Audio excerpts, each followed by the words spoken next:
बिस्मिल्लाहिर्रहमानिर्रहीम, अस्सलाम वालेकुम। मेरा नाम सैयद फैसल शकील है। एक ऐसा जज जिसने हाजिर सर्विस डायरेक्टर जनरल आईएसआई को टक्कर दी, कहना नहीं माना। आज उसके साथ क्या हो रहा है, उसका हाल आपके गोश गुजार करना है। और वो साबिक डीजी आईएसआई ऑल पावरफुल फैज़ हमीद साहब थे। और फैज़ हमीद साहब आजकल आपको पता है पाबंदे सलासल हैं। और कुछ लोगों का ख्याल है अभी तक उनको सलूट वहाँ पे लगते हैं जेल के अंदर। कुछ लोग कहते हैं कि यार आपका दिमाग ठीक है, आप क्या बातें कर रहे हैं। उनको तो सियासत में हिस्सा लेने की पादाश में फील्ड मार्शल आसिम मुनीर साहब के अहकामात के तहत जो है उनकी तफ्तीश वफ्तीश चल रही है, कोर्ट मार्शल होना है उनका, मुकम्मल होना है। और आप क्या बातें करते हैं, तो ये बहुत उनके ऊपर एक कंट्रोवर्सी है, उसके ऊपर भी थोड़ी बात करेंगे। और साथ साथ इमरान खान साहब से कहा गया है खुदादा वास्ता जे पार्टी नू उन बचा लो, आप पार्टी को बचाएं नहीं तो ये टूट फूट का शिकार हो सकती है। पहले ही इसके अंदर बहुत ज़्यादा धड़ेबंदी है। कमेटी एक बनाएं, कौन सी कमेटी है और क्या कहा जा रहा है इमरान खान साहब को पार्टी के उन ओहदेदारों की तरफ से जो मीडिया की नज़रों से ओझल हैं और कभी जो है वो आसमान में तारों की तरह या चांद की मानिंद जो है वो रोशन हुआ करते थे और लोग उनके पीछे पीछे भागा करते थे। अब वो जेल के अंदर से इमरान से गिड़गिड़ा के कह रहे हैं कि कुछ करो। अच्छा जी, और साथ साथ ईरान ने जो है वो अब फैसला कर लिया है कम वक्त में जो मर्जी हो जाए, जो मर्जी कर लें, हम नहीं हटेंगे। हम अपने न्यूक्लियर साइट्स के ऊपर भी काम कर रहे हैं, उनको भी बहाल करेंगे। IAEA जो इंस्पेक्टर्स हैं, जो एजेंसी जो है न्यूक्लियर वॉच डॉग है और बताती है कि ये क्या कर रहे हैं, यूरेनियम की जो एनरिचमेंट है उसको कहाँ तक ले गए हैं, बम बना सकते हैं या नहीं बना सकते। अब उन्होंने फैसला कर लिया है मुकम्मल तौर पे काम फारिग, अब हमने इनके साथ ताउन ही नहीं करना। डोनाल्ड ट्रंप साहब जो मर्जी कहें और ये जो मर्जी कहें। और इस एजेंसी के ऊपर ईरान ने इल्ज़ामात भी लगाए थे कि इन्होंने हमारे जो साइंटिस्ट के एड्रेसेस हैं वो अनवेल किए थे, वो दिए थे, लोगों को दिए थे।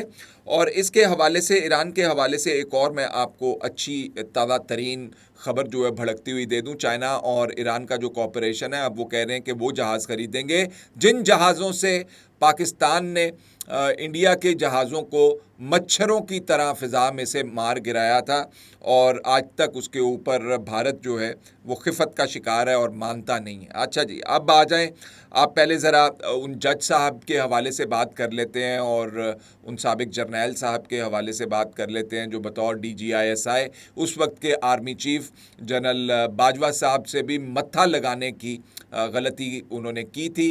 वो गलती इसलिए की थी कि इमरान खान साहब और जनरल बाजवा साहब जो इमरान खान साहब और जनरल फैज़ साहब जो थे वो प्लान बना रहे थे अगले 10 साल के हुकूमत करने के और अपोजिशन के ख़िलाफ़ मुकदमे कायम करने के। तो वो आज तो पाबंदे सलासल हैं, लेकिन जो जज साहब हैं जिनके साथ उन्होंने टक्कर ली थी और उनको कहा था कि इस्लामाबाद हाई कोर्ट के जज थे शौकत अजीज़ सिद्दीकी साहब, और उनसे कहा था कि नवाज़ शरीफ साहब को, मरियम नवाज़ को रगड़ दो, ऐसा रगड़ दो कि दोबारा वो उठने के काबिल ना हो। लेकिन पाकिस्तान की सियासत और अल्लाह की रज़ा, वो उसका किसी को कुछ नहीं पता होता कि वो क्या होना है क्या नहीं होना।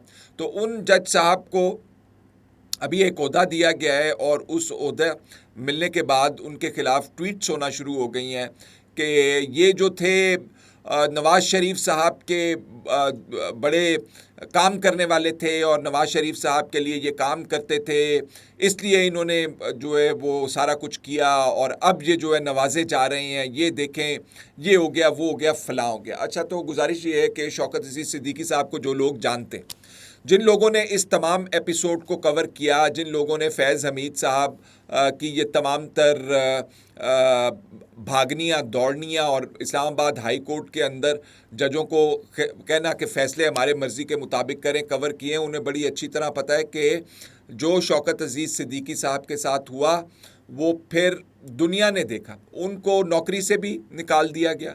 वो सुप्रीम कोर्ट जाते थे, पता नहीं साकिब निसार साहब उस वक्त होते थे, वो उनकी बात नहीं सुनते थे। साकिब निसार साहब ने ही इनको वैसे निकलवाया था। वो सुप्रीम जुडिशल काउंसिल के अंदर केस लेके ना इनकी बात सुनी और ना इनके आर्गूमेंट सुने, ना इनके पॉइंट्स कंसिडर किए और कहा कि सर तन से जुदा कर दिया जाए, यानी कि नौकरी से निकाल दिया जाए, और इनको निकाल दिया शौकत अजीज सिद्दीकी साहब को। और शौकत अजीज सिद्दीकी साहब फिर जो है दोबारा नौकरी नहीं मिल सकी इनको, दोबारा जजी नहीं मिल सकी इनको। नौकरी के लिए तो खैर वो खुद कहते थे कि नौकरी मैं नहीं करूँगा, मैं नहीं करता हूँ किसी की, मैंने अल्लाह ताला को जवाब देना है। और फिर उन्होंने खुला के फैज़ हमीद साहब की कार्रवाइयों के बकिए उधेड़ दिए थे, और बार के अंदर जाके उन्होंने कहा था कि आईएसआई, खुले डंके की चोट पे उन्होंने कहा था कि आईएसआई जजों के मामलात में, अदलिया के मामलात में मुदाखलत करती है। और मैं चीफ जस्टिस, उस वक्त जो इस्लामाबाद हाई कोर्ट के चीफ जस्टिस थे, मैं उनका नाम भूल रहा हूँ, उन्होंने कहा था कि मैं उनके पास गया था लेकिन उन्होंने मेरी बात नहीं सुनी। तो वो भी उन्होंने कहा कि इन्फ्लुएंस थे आईएसआई के। तो ऐसे माहौल के अंदर जस्टिस शौकत अजीज सिद्दीकी साहब ने, जहाँ पे अगर आप किसी को कोई आपके मातहत काम कर रहा हो ना, आप उसको कहें शी उर, तो वो फिर दोबारा बोलता नहीं है। यहाँ पे आप उसको जो कहते हैं वो करता है। तो इन्होंने उस दौर के अंदर आईएसआई से मत्था लगाया जब ऑल पावरफुल इमरान खान और जनरल बाजवा और जनरल फैज़ हमीद जो थे वो बैठ के आपस में गप्पे लगाया करते थे, प्यार से एक दूसरे को देखा करते थे, सुबह शाम दोपहर को चाय के ऊपर इमरान खान के लॉन के अंदर इकट्ठे हुआ करते थे। इमरान खान साहब कहते थे कि ये जमहूरी जर्नैल हैं। तो ये तमाम बातों को मद्देनज़र रख के आप तनकीद करें। आप किसी की इज़्ज़त की धज्जियाँ जो हैं इस तरह बाज़ार के अंदर रख के ना उड़ाएं।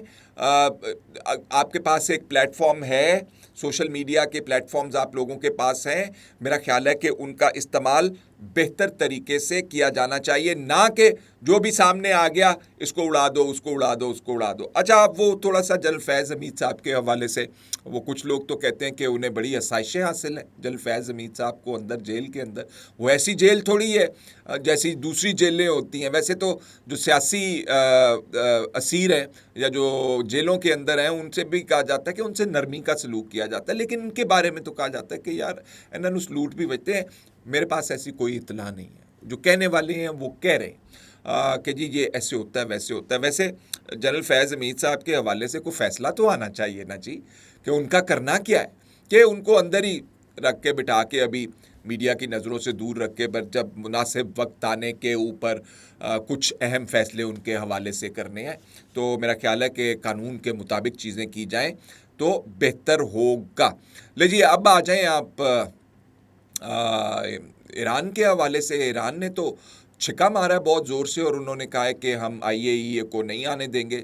और उनके जो इंस्पेक्टर्स पहले कहते थे आके कि यूरेनियम दिखाओ कितनी इनरिचमेंट की है, अच्छा नोट्स ले रहे होते थे, तुम 60% पे पहुंच गए हो, 90% पे तो तुम बम बना लोगे। तो उनसे कहा कि जी किसी किस्म का ताउन नहीं होगा। और पूरा यूरोप, पूरा बरतानिया, अमेरिका, जर्मनी, ये सब चाहते हैं कि ईरान को किसी तरह मज़ीद अब अपने अंगूठे के नीचे लाया जाए, इनसे मुज़ाकरात करके इनका जो न्यूक्लियर प्रोग्राम है उसको बिल्कुल बंद करवाया जाए। तो ईरान ने कहा है कि ज़रा नीवे नीवे होके निकलो। अच्छा, अब ये जो ट्रंप साहब की जो स्ट्राइक्स थी ईरान के अंदर, उसका खौफ व ख़तरा भी बढ़ा है। इसराइल भी बड़ी अभी बढ़ के निकाल रहा है छाती चौड़ी कर करके कि हम दोबारा भी हमला कर सकते हैं। और ये ख़तरा मैं आपको बताऊं अभी नहीं टला है, ये काम हो सकता है। लेकिन ईरान को ये मालूम है, और एक तरफ से वो कह रहे हैं कि नहीं, तुम हमारे मामलात के अंदर मुदाखलत नहीं कर सकते, और दूसरी तरफ चाइना के साथ उनका कॉपरेशन जो है वो बनाने की कोशिश कर रहे हैं। और जो इंडिया और पाकिस्तान के दरमियान हवाई लड़ाई हुई, जिसके अंदर पाकिस्तान ने इंडिया के जहाज़ मार गिराए 6, उसके बाद J-10C की जो वाह हुई है पूरी दुनिया के अंदर। अभी आप देख रहे हैं कि हमारे एयरफोर्स के चीफ भी जो हैं वो भी मुलाकातें कर रहे हैं बाहर जाके। आसिम मुनीर साहब हो आए हैं हमारी विक्ट्री के बाद, और अब जो है वो दुनिया परेशान है कि इन्होंने किया क्या है, कैसा सिस्टम बनाया हुआ था।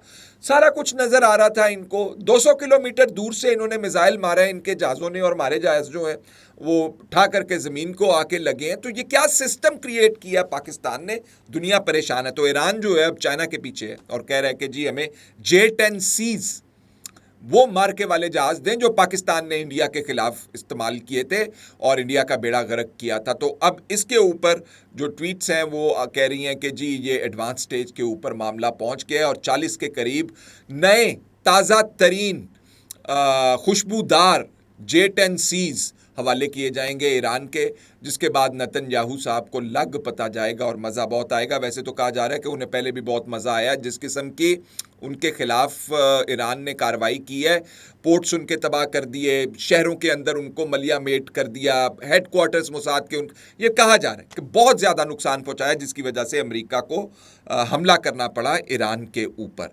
अच्छा जी, अब last but not the least, Imran Khan साहब से कहा जा रहा है कि खान साहब आप के पास रास्ता मौजूद है, आप इस जेल के सेल में से निकल सकते हैं और आप हमें भी निकाल सकते हैं। पार्टी के जो हिस्से बखरे हुए हैं उनमें मज़ीद टूट फूट बढ़ेगी।